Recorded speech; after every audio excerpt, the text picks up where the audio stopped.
Hello, and welcome back to another episode of the Marriage Document. Today we're going over the chapter of Stewards of God. Just before we begin, as you can see here with the video and the mouse at the bottom right, near the like button, hover it over the video, and on the bottom right, hover it over the gear. Click the gear, you see playback speed. Click playback speed, and head down to number 2 or 1.75. And this, as you can see, makes the video go faster, and the purpose of this is that my speech may be slow. I may have some gaps and pauses. So to make listening to me more bearable, I'd advise you to speed up the video. Alright. We are to recognize God's ownership.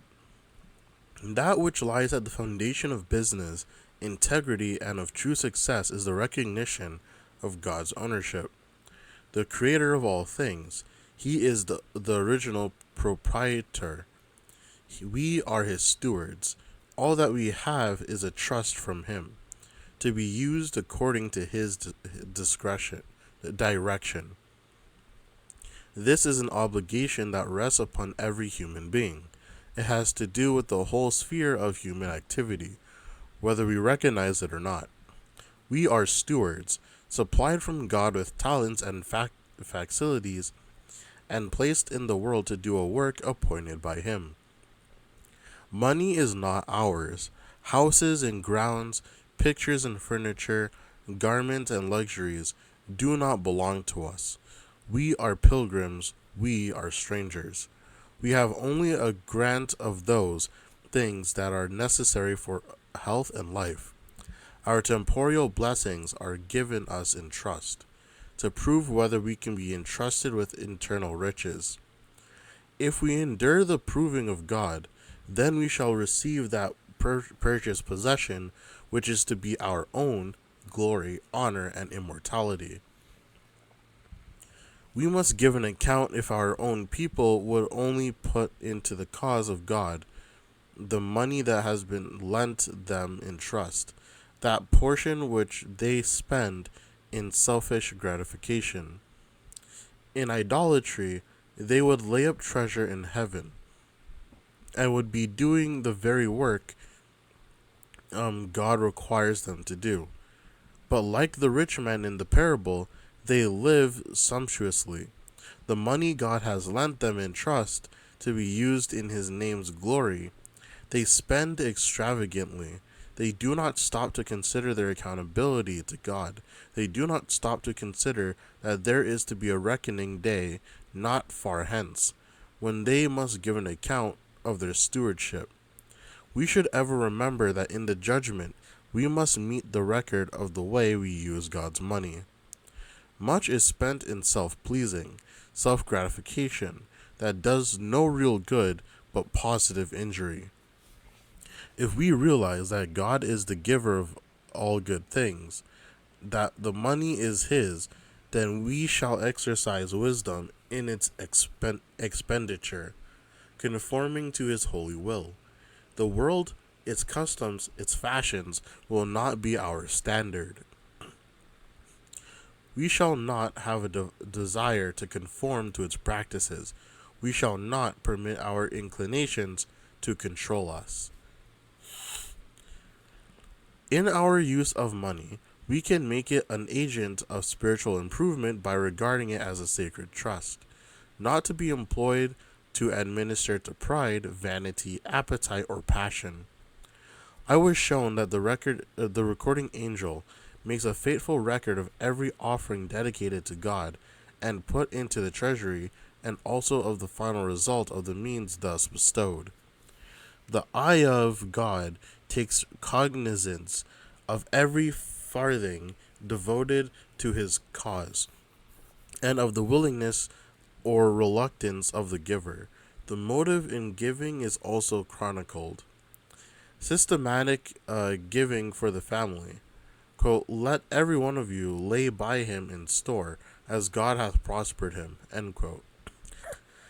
Every member of the family, from the oldest down to the youngest, may take part in this work of benevolence. The plan of systematic benevolence. Note, reference is here made to plans followed early by the church in laying aside weekly the tithes and offerings, compilers, will prove a safeguard to every family against temptations to spend means for needless things, and especially will it prove a blessing to the rich by guarding them from indulging in extravagances. Every week, the demands of God upon each family are brought to mind by each of its members, fully carrying out the plan. And as they have denied themselves some uh, fluidity in order to have means to put into the treasury, lessons of value in self-denial for the glory of God have been impressed upon the heart. Once a week, each is brought face to face with the doings of the past week, the income that he might have had if he had been economical, and the means that he does not have because of indulgence.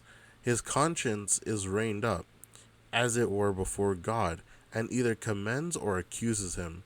He learns that if he retains peace of mind and the favor of God, he must eat and drink and dress to his glory. Make God's requirements first. God's requirements come first. We are not doing his will if we consecrate to him what is left of our income after all our imagery wants have been supplied. Before any part of our earnings is consumed, we should take out and present him that portion which he claims.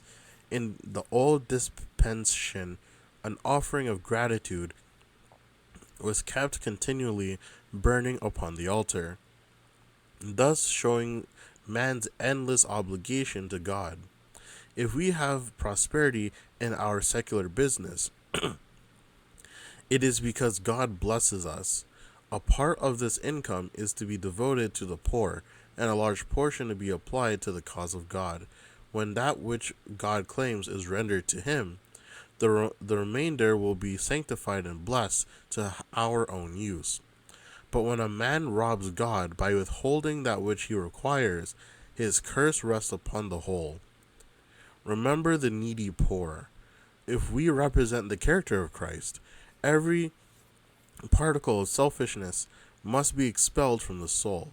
In carrying forward the work he gave to our hands, it will be necessary for us to give every jot and tittle of our means that we can spare.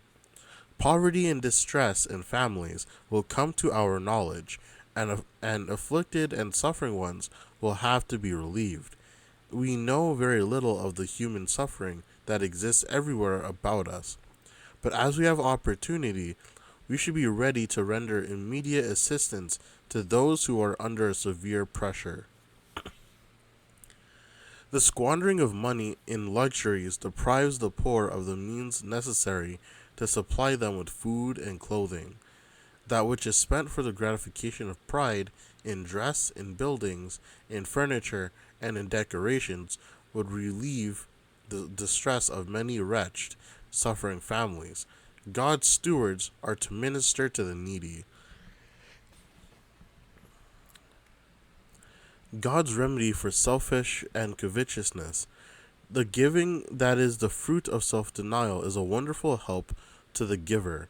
It imparts an education that enables us more fully to comprehend the work of him who went about doing good, relieving the suffering and supplying the needs of the destitute.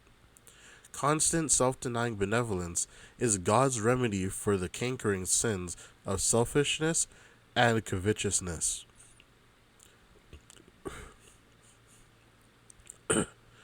God has arranged systematic benevolence to sustain his cause and relieve the necessities of the suffering and needy. He has ordained that giving should become a habit, that it may counteract the dangerous and deceitful sin of covetousness. Continual giving starves covetousness to death.